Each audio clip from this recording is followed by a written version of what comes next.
The chosen one. Today we got a community leader, mentor, and the founder of Northstarz, Coach Jasse. Thanks for joining me. Man, my pleasure. Appreciate you. For sure. Appreciate Likewise. you. Yes, sir. No, I've been knowing Coach Jasse for a long time. He's been a lifelong mentor of mine, so I appreciate him taking the time today. So, Coach Jay, can you tell me some of the early mentors you had growing up in your life?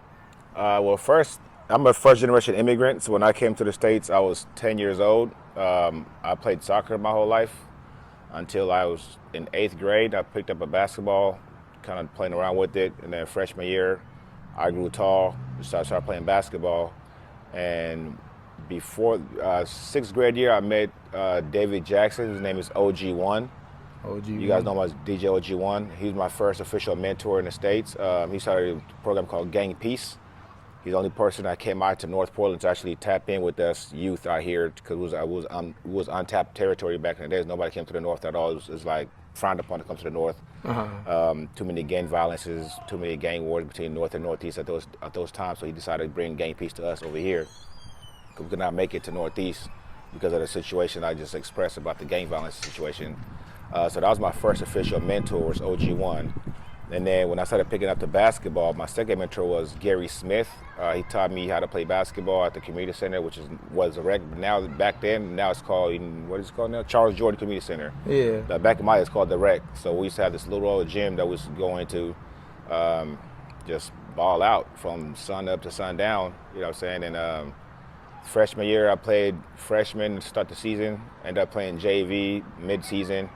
My first year playing basketball because of my hard work and dedication, but also because Gary Smith saw something in me that I didn't know nothing about, which is basketball. He just made me do drills, made me do everything that everybody else was doing that's been doing for years before me. And before I knew it, I just picked up like I've been doing it for years. Right. And that's full circle moment, because that's one of the places that I met you at, was at the rec. So in that same situation, it was like you, Demetrius, Coach Law, right? Vernon O'Nick. Right, Vernon O'Nick. Shout out all y'all, right? And y'all were also tapping into a uncharted territory as well, right? Where we didn't really have that many mentors to look up to in the area, or where we didn't know of that many. So can you speak on when you first got involved with the youth in North Portland? When I first got involved with the youth, shout out to my best friend, Monique Sorrell. She's really the reason why I started this youth stuff, is because at the moment when I came back from college, she was working at SCI as an after-school coordinator at Ackley Green. And when I first came back, I was going to Portland State University, kind of like just doing that and working part-time jobs and stuff like that. She invited me to come to her office and meet this kid named Darwitt, who was getting in trouble a lot in classroom, who's a misunderstood kid. I can relate to him, who's a first-generation immigrant as well. So she's like, man, this kid reminds me a lot of you. Can you come talk to him? Yeah. So I went to her office, met with her, you know what I'm saying, and talked to her, trying to learn who Darwitt was. So Darwitt ended up coming to her office after school. So I'm sitting down, talking to him, trying to engage with him, and he's like kind of standoffish with the conversation. Yeah. So I was like, you want to go for a walk? He said, sure. Yeah. So I stood up. He's like, oh, you tall. You play basketball? I was like, yeah, I play basketball. Yeah. He said, I want to play basketball someday too. I said, okay, cool. Let's go for a walk. So I made him a deal. Like if he does good every Friday, give Miss Monique a note that he did good at school. I pick him up on Saturday and go train him. Yeah. You know what I'm saying? As a payment for him doing good at school. Right. So that's how that started with the whole training situation. Then like 3 months later down the line, me and Coach Law had been rocking since I've been back too. So me and him he was training his nephew called JP. Yeah. And then that's when we met Kadeem too. Me and Kadeem's mom grew up together. So Kadeem's mom was like, man, I need my son to get out the house. Right. So that's when we found Kadeem. Yeah. And then from there, I met you and Rayshawn at McCoy Park. Right. You know what I'm saying? Y'all was just out there balling. I'm like, yeah, y'all want to hoop? He's like, yeah, we want to hoop. Well, meet me at the rec at this hour. You know what I'm saying? That's what we're doing, the breakfast clubs. Yeah. With Coach Vern and Coach Law, you know what I'm saying? So y'all woke up at 6 o'clock in the morning. I mean, that's the club. Man. That's how I know you're dedicated. So from there, it was like, man, this kid's really want it. Right. So we have to sacrifice our time to make sure you guys are getting what you guys wanted, because at the end of the day, like, we're not getting paid for it, but the fact you guys want this is payment enough for us, because like, if I could save 1 out of 10, I did my job. Right. You know what I'm saying? So for y'all just to wake up 5 o'clock in the morning to meet at the gym at 6 o'clock, or even for us to pick y'all up at 5:30 to be at the gym at 6 o'clock, is make that's dedication on your part. So we had to make sure we did our end. And then like 4 months later down the line, now we have McKenna Park practicing, doing workouts, and then all these kids come out of nowhere. And then one day it was me, Coach Law, Kadeem, I think it was you, Dawit, and Ray Sean. We was all hanging out, and we were trying to find a name for the program. You know what I'm saying? And Kadeem was like, I would say, we got to have something got to be with the North. We got to have the North in there somewhere. I remember JP added to that too. Yeah, you know what I'm saying? So we was all like going through all these names, and then somebody said Northstars. I'm like, oh, that's dope. Because I knew what a North Star is. You know what I'm saying? Which is the brightest star up there, you know what I'm saying? So, but you guys just thinking being stars from the North. Yeah. So either way it goes, it's a win-win, Most you know what I'm saying? definitely. So yeah, here we are 17 years later, still rocking, you know what I mean? And then how important is it to see not just the basketball aspect of it and the success that we have with basketball, but the good and genuine people that came out of the program? Honestly, to me, like, basketball is just a vehicle, you know what I'm saying? Like, I'm just doing it to make sure that kids learn discipline, dedication, sacrifice, and just be well-rounded human beings, you know what I'm saying? And so if you got those 4 components on the court, you could definitely apply those to life as well. Like, I tell my kids all the time, even the kids when I coach you guys, you know what I'm saying? Like, yeah, the ball will go flat one day. What you gonna do with yourself? You know what I'm saying? So yeah, I do. Do I want you to go as high as you can go? Heck yeah, by all means, go as far as you can go with the sport. But when that ball goes flat, you gotta figure something out. You know what I'm saying? So that's why I'm proud of all you guys not playing basketball. Nobody's still successful. Like, everybody came to North, so I don't know nobody that's on drugs. I don't know nobody that's in jail. You know what I'm saying? Not that I know of, anyways. But everybody I'm associated with is still doing good. They got work. They got jobs. Yeah. A couple of them got kids. They're taking care of their kids and stuff. So to me, like, that's success in its own. You know, you're not out here slanging drugs. You're not here pimping and pandering. You're not out here doing the dumb stuff. You're actually trying to be a decent human being. Yeah. So that's better for me than you going to the league. You know what I mean? Because do I want you to go to the league? Heck yeah. Exactly. You know yeah, but that positive impact has been installed in us, especially from you, and I want to thank you for being there, even in the hardest times. Grandpa passing. Yeah. So it's like you were there no matter what, even with the off-court stuff. Yeah. So that sticks out even more than on the basketball court. Can you speak to some of the memories that we have growing up, like? Of me growing up? Northstarz growing up? One of the fondest memories I'll never forget this. It was a live game. I think it was a second tournament that we played. Well, let me retract. Our first tournament we ever played, I think it was Hudson High School, whatever the purpose school. Hudson Bay in Vancouver. Yeah. Shout out to my boy Jay Frank. He had hosted a tournament, and he knew that I was trying to start a program. We was trying to start up a program and stuff. We didn't have no uniforms, no nothing. So me and Coach Law, mind you, I didn't have no kids, so I didn't know they had kid sizes. So we went to what is it called? Top to Bottom. Yeah. Went to Top to Bottom and bought a bunch of jerseys, a bunch of small jerseys, thinking they're gonna fit these little dudes with no numbers. So we got duct tape numbers on the back of all the jerseys. Yeah. We went to the tournament. You remember this? We went to the tournament. It was you, JP, Sam, Darwit, Ray Sean was the youngest. Who else is there? Cornell. Kadeem. Yeah. Was Cornell? Cornell was there, yep.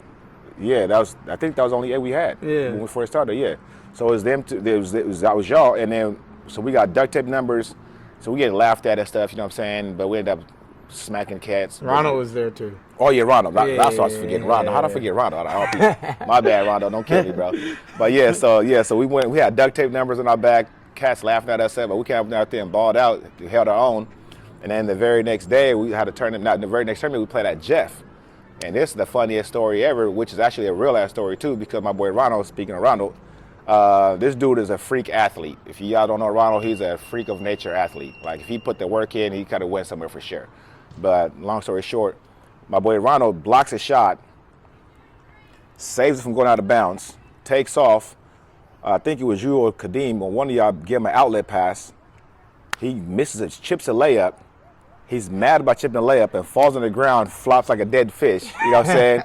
So I was like, bro, so I said to him, I said, Ronald, bro, you just did 3 amazing things, bro. Layup, you know what I'm saying? That layup was a bonus. You know what I'm saying? If you got that, it would have been extra high, but we still high, bro. You did a chase down block, blocked the shot, took off. Saved it from going out of bounds. You know what I'm saying? Well, you ain't focusing on one bad thing. You know what I'm saying? Focus on the 3 things you did good. You know what I'm saying? That's something I tell all my kids.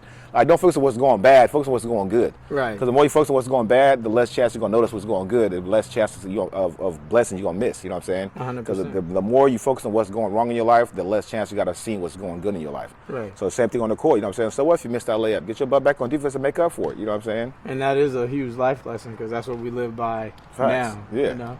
And we miss out, naturally as human beings, we do miss out on those 3 good things, 3 blessings that we had, and we harp on that one negative thing. Exactly. You know?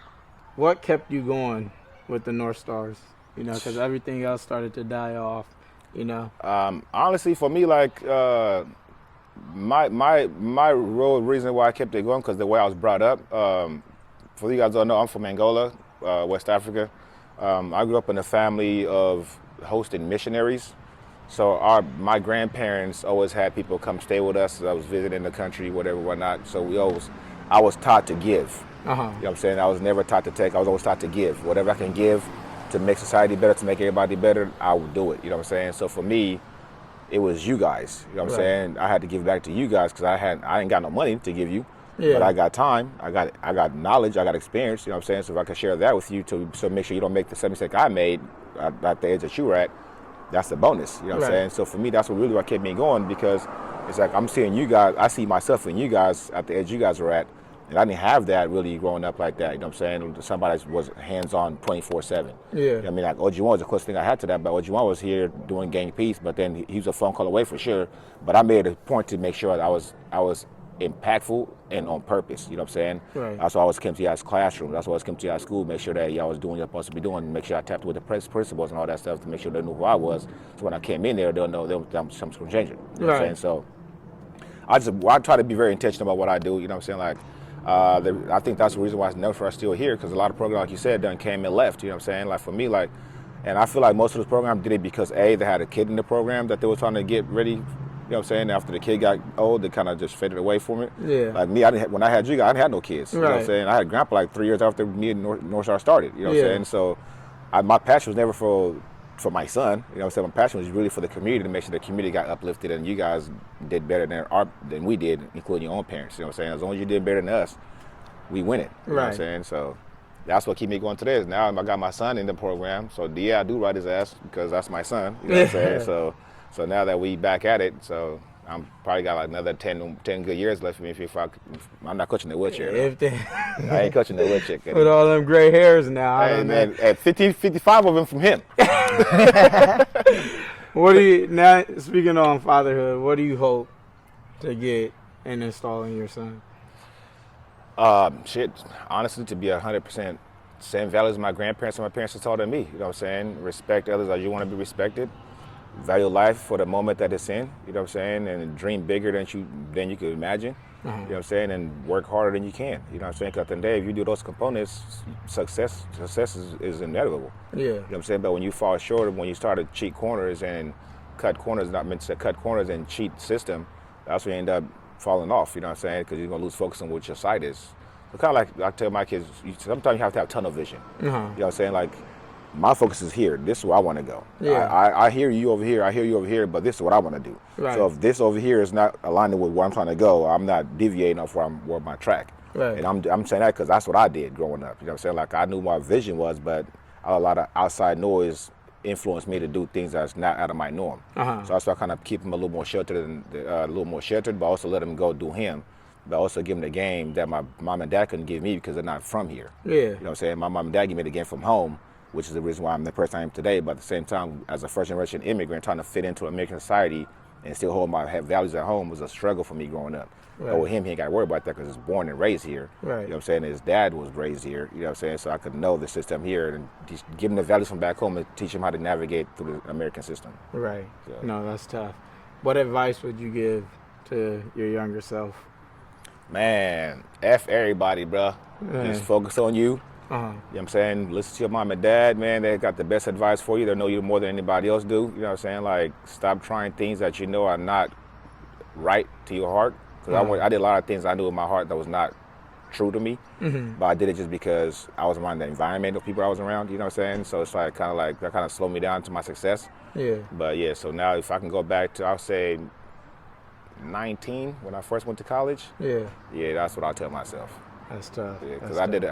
College was fun. I ain't gonna be wrong, but there's a lot of stuff that we did in college that I was like, man, I look back and I was dumb. Man, knowing you. Yeah, facts. But I wouldn't change it though, because that's what made me who I am today. I would, you know what I'm saying? Because that's who I am today. Cause I figure if I would have changed it, if I go back and change something, I probably wouldn't have my kids. Right. I probably would never had Northstarz. You know what I'm saying? I probably would have. Honestly, I probably went to NFL for football. You know what I'm saying? Because I went to college for football first. Yeah. I ran a 4.3 40. You know what I'm saying? 6'4" with hops. You know what I'm saying? That was a no-brainer. Right. But I don't like getting hit. Yeah. I like to fight. So you hear me? I'm striking back. So, so when I got cracked by the Samoan dude, I was like, yeah, I'm done with this. Went straight to the back to the courts. You didn't want them problems. I didn't want their problems, Scotty. No. Now, if I'd have played football at a younger age, I probably would have stayed there, but I never got hit in high school. Yeah. In high school, I played kicker and receiver. They didn't even throw the ball. Yeah. I was a decoy. You know what I'm saying? So go to college, I'm running a slant route and boom, get depleted. I see stars and shit. I'm like, yeah, buddy. I got ready to squad with this. My Samoan dude, he was a linebacker. He wanted to be a number one linebacker at TCU those years too. Back in 2006, 2007, like he was a rock solid Samoan dude. I would have got my ass kicked, but I ain't no punk though. You know what I'm saying? We're gonna figure this out. But yeah, coach like, yeah, you can't play football. Yeah, that's why I can't play football then, bro. I can't play football then. It's not made for It's not for me, bro. It's not for me. Hey, stick to your sport, man. Right, stick what you're good at. Stick what you're good at. Nah, but I appreciate you though, for sure. But before I go, I do want to give you some props. DeRay Seamster, man, everything that you've been through, because I know you personally. You know what I'm saying? Like from the time I met you in 3rd grade to where you are today. A lot of people I know, a lot of people that went through what you went through that didn't come out on top. You know what I'm saying? To see where you are today and to see how you got your smile back, you got your swagger back. You know what I'm saying? I'm not going to expose what you went through personally, but to see where, because I know you're in a dark place. We talk about that. We used to talk about it all the time. You know what I'm saying? I said, man, you be all right, man. You just bounce back. Just focus on you. Right. To see where you back to your normal self. You're laughing, happy. You know what I'm saying? You're vibrant again, man. That means a lot to me, bro. I appreciate it. I was worried about you a lot. I swear to God. I'm like, I pray for you more than I pray for myself sometimes. You know what I'm saying? But to see that you're back, man, shit, I'm happy for you, man. Thank you. Yes, sir. That's love. I Yes, appreciate you. Yep. More than you know. Man. Thank you. Yeah. Shout out to Coach Jasse, man. He's been there through everything. The one and only. Don't get no better than this. Thank you. Appreciate you. Thanks for the opportunity, man. No, always.